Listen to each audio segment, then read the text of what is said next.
రీసెంట్గా మా గ్యారేజ్లో ఒక ఇష్యూ అయింది. హుండా i20 కారు, నా రెగ్యులర్ కస్టమర్ కార్ రీడింగ్ వచ్చేసి 2,70,000 తిరిగింది. దానికి స్టీరింగ్ ర్యాక్ మార్చినాం రీసెంట్గానే, అంతకుముందు ఫుల్ సస్పెన్షన్ చేసినాం, అన్ని పనులు మేమే చేసినాం అనమాట. మా రెగ్యులర్ కస్టమర్ కార్ వచ్చేసి డ్రైవ్ షాఫ్ట్ సౌండ్ వస్తుందని చెప్పి తీసుకొచ్చారు. Drive shaft తిప్పుతున్నారు.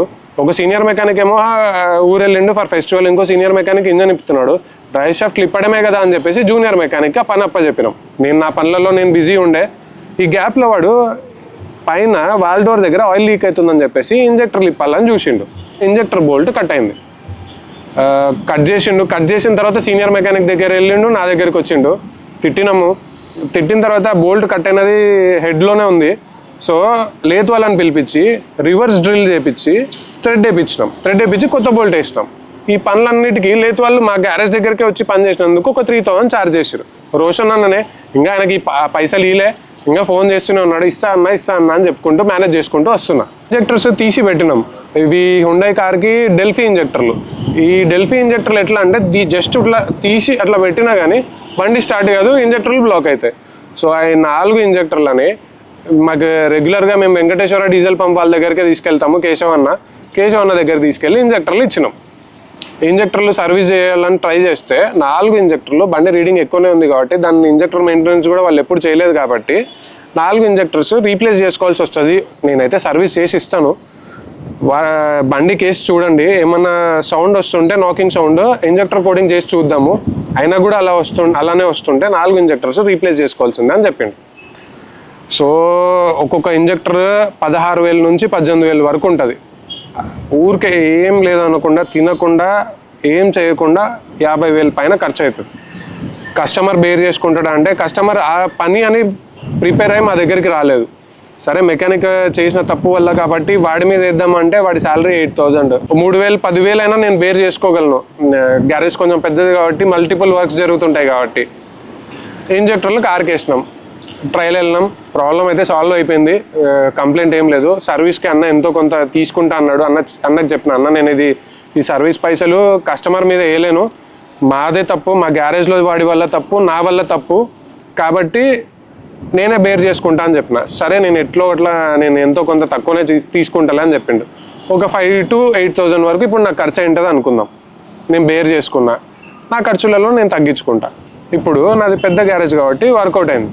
అదే చిన్న గ్యారేజెస్ ఉంటాయి, ఒక్కడే ఎంప్లాయీ ఉంటాడు, ఓనరే వర్క్ చేసుకుంటూ ఉంటారు. అట్లాంటి సిచ్యువేషన్స్లో వాళ్ళు ఈ ఇంజెక్టర్ రీప్లేస్ చేయాల్సి వచ్చింది అనుకో, ఒక 50,000-60,000 ఖర్చు అవుతుంది. అది వాడు ఎట్లా బేర్ చేసుకుంటాడు? కస్టమర్ మీదే వెళ్ళాడు. కొందరు వేస్తుంటారు అట్లనే మీదే తప్పు అని కస్టమర్ మీదనే వేస్తుంటారు, అది ఒకటి. లేదా మెకానిక్ చిన్న పిల్లోడి మీద వాడి మీద వేస్తారు, అది ఇంకోటి. లేదా వాడు ఓనర్ వాడి సొంతంగా వేసుకుంటే వాడి ఫ్యామిలీ సఫర్ అవుతుంది, అది ఇంకోటి. ఇవన్నీ లేకుండా మన మెకానికల్ ఫీల్డ్ వరకు మనకి యూనిటీ లేకుండా ఉన్నాం.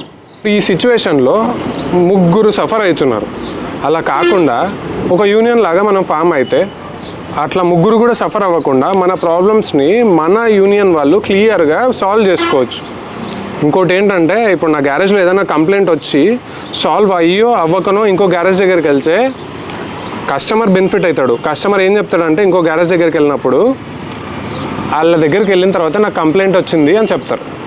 ఈ అవతల మెకానిక్ ఏం చేస్తున్నారంటే అంతే సార్ వాళ్ళకి పని రాదు, వాళ్ళకంటే మేము మంచిగా చేస్తాం, మేము తక్కువకు చేస్తాం అంటారు. ఆడు తక్కువకు చేస్తాడు, ఒకవేళ చేస్తుండొచ్చు కూడా. నేను తీసుకునే ఛార్జెస్ కంటే బయట తక్కువే ఉండొచ్చు కూడా. అంటే వాళ్ళు ఏం చేస్తున్నారంటే మెకానిక్ ఫీల్డ్ అంటే చీప్ అనేలాగా ఇప్పుడు కష్టపడి పనిచేసిన దానికి తగ్గట్టుగా పైసలు తీసుకోకుండా తక్కువ తీసుకుంటున్నారు. అలా తక్కువ ఎందుకు తీసుకుంటున్నారు అంటే సర్వైవ్ అవ్వాలి నేను అని. సర్వైవ్ ఎందుకు అవ్వాలి అనుకుంటున్నారంటే మన ఫీల్డ్లో మనకి యూనిటీ లేదు కాబట్టి. అట్లా కాకుండా ఒక యూనియన్ ఫామ్ అయిదాం. ఒక 50,000 మెంబర్స్ నేను టార్గెట్ పెట్టుకున్నా, ఒక యూనిటీ లాగా ఫామ్ అయ్యి ఒక లీడర్ని, ఎవరన్నా మంచి లీడర్ని చూస్ చేసుకుందాం. నేను లీడర్షిప్ క్వాలిటీస్ ఉన్నాయని నేను చెప్పను, నేను అవ్వాలి అని కూడా అనుకోను. ఎవరైనా మంచి ఎక్స్పీరియన్స్డ్ సీనియర్ని చూస్ చేసుకొని ఆ లీడర్ ద్వారా ఈ యూనియన్ని నడిపించుకుంటూ వాళ్ళకి మన ఆటోమొబైల్ ఫీల్డ్ వాళ్ళకి డెంటర్స్ ఉంటారు, పెయింటర్స్ ఉంటారు, మెకానిక్స్ ఉంటారు, ఎలక్ట్రీషియన్ ఉంటారు, వాషింగ్ వాళ్ళు ఉంటారు, వాళ్ళు కూడా మన ఫీల్డ్కి సంబంధించిన వాళ్ళే, డీటెయిలింగ్ వాళ్ళు ఉంటారు, పాలిషింగ్ చేసేవాడు ఉంటాడు. ఇట్లా ఇంతమంది ఉంటారు, ఇంతమంది మల్టిపుల్ పీపుల్ ఉంటారు. వాళ్ళందరిలో ఎవరైనా ఒక్కరికి ప్రాబ్లం వచ్చినా మనం అందరం 10 రూపాయలు వేసుకున్నా అది ప్రాబ్లం సాల్వ్ అయిపోతుంది. ఇక్కడ ఏమవుతామంటే మనం మంచిగా ఒక పర్ఫెక్ట్ రేంజ్లో ఉంటామన్నమాట. మనం మెకానిక్ అంటే చీప్ కాదు, మెకానిక్ అంటే తోపు అనే రేంజ్లోకి మనం రాగలం అట్లాంటి టైమ్స్లో.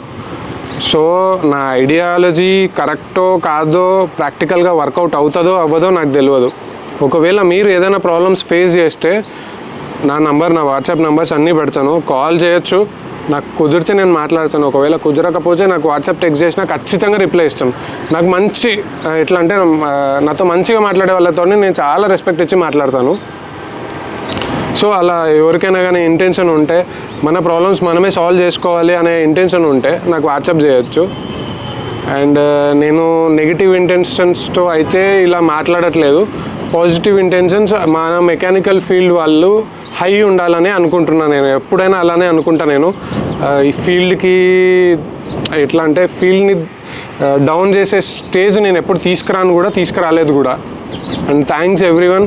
ఇప్పుడు నేను ఇంత మంచిగా మాట్లాడి మంచిగా చెప్పినా కదా, దీనికి కూడా నెగిటివ్ కామెంట్స్ పెట్టాలనుకునే వాళ్ళకి కూడా థ్యాంక్స్. ఎట్లా అంటే మీకు ఫీల్డ్ గురించి తెలియకపోవచ్చు, ఒకవేళ ఫీల్డ్లో ఉండే వాళ్ళకి కూడా చాలామందికి ఎథిక్స్ తెలియవు. అట్లాంటి వాళ్ళకి కూడా నేను ఏం చెప్పలేను థ్యాంక్స్ చెప్పడం తప్ప.